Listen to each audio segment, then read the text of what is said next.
Is the Federal Reserve working on its own digital currency, and could they create digital bank accounts for Americans that need money the most so they don't have to wait for checks to arrive in the mail? Yes, the Federal Reserve is working on this, and during a live webinar, Fed chairman sat down and talked about the new Fed currency that they've been researching for years.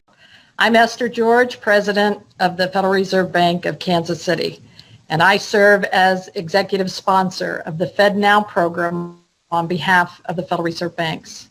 The retail payment infrastructure touches every American. That's why 1 year ago, the Federal Reserve committed to build its first major new payment system in 4 decades. Although no one anticipated at that time the challenges our nation would soon face, the COVID-19 pandemic has heightened the urgency and importance of delivering a resilient instant payment system that is accessible to all Americans.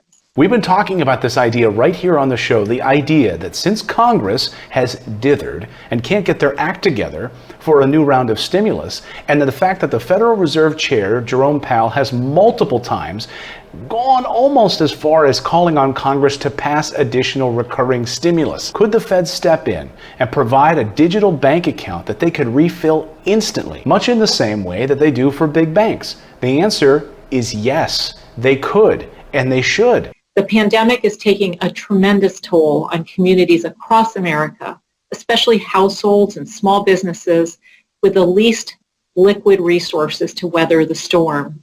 Emergency relief payments authorized in the CARES Act provided a vital lifeline for many households.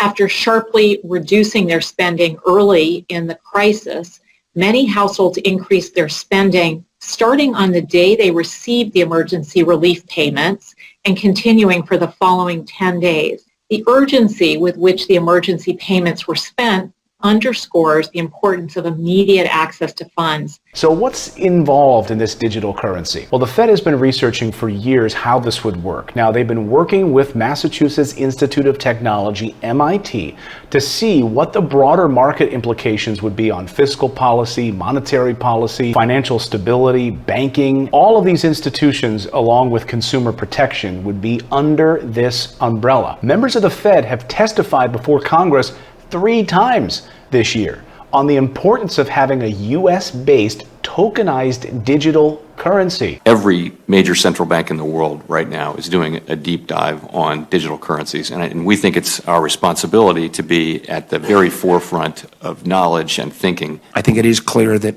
China may move quicker than us on a digital currency. You said you've got some visibility into what China might be doing on digital currency. I'd love you to spell that a little bit. What would that mean? We have to ask the question, what would it mean if China had a digital currency that had fairly wide adoption, including 2 other countries? Sound familiar? Obviously, the threat of Bitcoin and the people's currency is scaring the federal government. They've been pushing for this tokenized US digital currency in an effort to compete with China and make sure that we have a place in the global digital currency market. This all comes back to China, folks.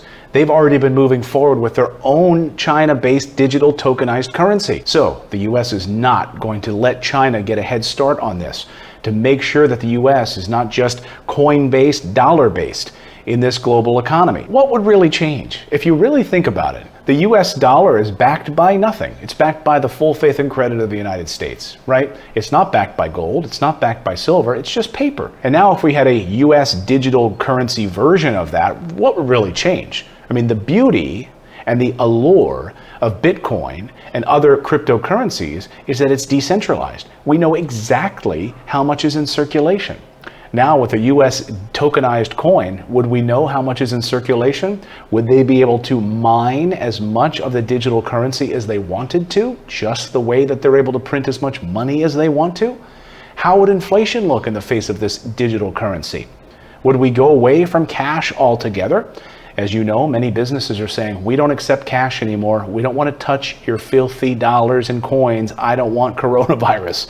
This could be a way for us to just use our iPhones, use our Android devices, and pay in this digital token way. Obviously, one of their big concerns is fraud and cybersecurity attacks. And with China moving forward on this, can world economies, world governments make sure that fraud does not enter into the process? I mean, look, we've spent hundreds of years making sure that people aren't counterfeiting money. We hide special little fibers inside of paper on our dollars.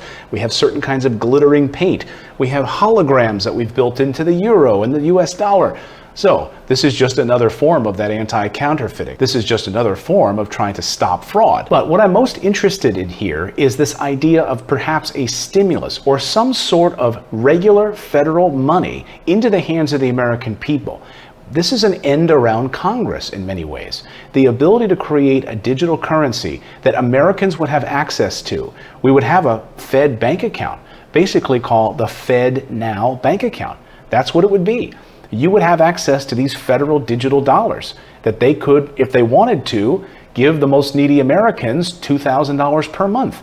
Now, this issue had been floated by a number of economists. What if the Fed stepped in and exercised their constitutional authority right now to give Americans this stimulus money since Congress has basically crapped the bed? Could they do it? And the answer from these economists is yes. They've already shown extra constitutional authority, going around their typical authority and buying up junk bonds, mortgage-backed securities, all of these things that Wall Street doesn't want, but is helping Wall Street tremendously.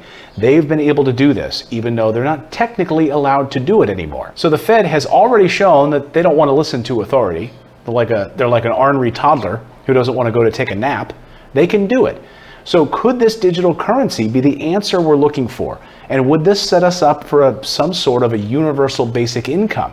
I don't want to go that far, but when you start to see that the Fed has taken this seriously and they're having multiple meetings about it, they've been spending time researching this with MIT, they've held multiple congressional hearings on the subject, and more importantly than anything else, China is beating us to the punch. We are not going to lose this digital currency battle to China.